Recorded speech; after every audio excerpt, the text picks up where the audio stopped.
The legend of the 1911 pistol does not begin in a factory in Connecticut.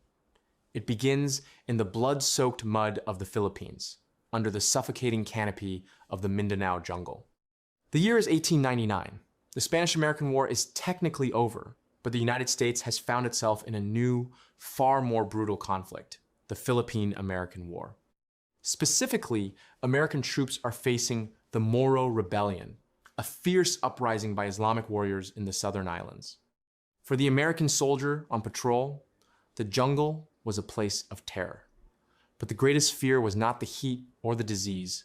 It was the times juramentado asterisk. These were elite Moro swordsmen who had taken a ritual oath to kill the invaders. Before battle, they would bind their limbs with tight leather cords to prevent blood loss and, according to reports, consume natural anesthetics that numbed them to pain. They were, for all tactical purposes, the unstoppable Terminators of the early 20th century. The standard issue sidearm of the US Army at the time was the Colt M1892 double-action revolver, chambered in .38 long Colt. In the civilized streets of Washington, D.C., the .38 was considered adequate. In the adrenaline-fueled chaos of a jungle ambush, it was a disaster. Reports began flooding back to headquarters, telling the same horrifying story. A Moro warrior would burst from the brush, wielding a wavy-bladed Chris sword. An American officer would draw his revolver and fire. He would hit the warrior in the chest, once, twice, 3 times.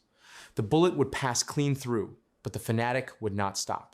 He would close the distance and hack the American to pieces, often dying only moments, times, after times he had killed his enemy.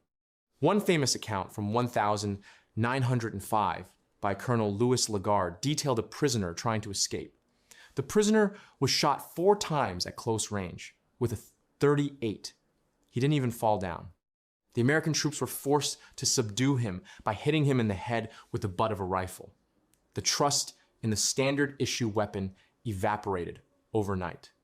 Soldiers began writing home, begging their families to send them old .45 caliber single-action Army revolvers, the cowboy guns of the Wild West.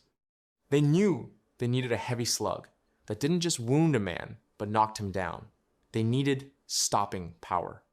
The US Army Ordnance Department realized they had a crisis.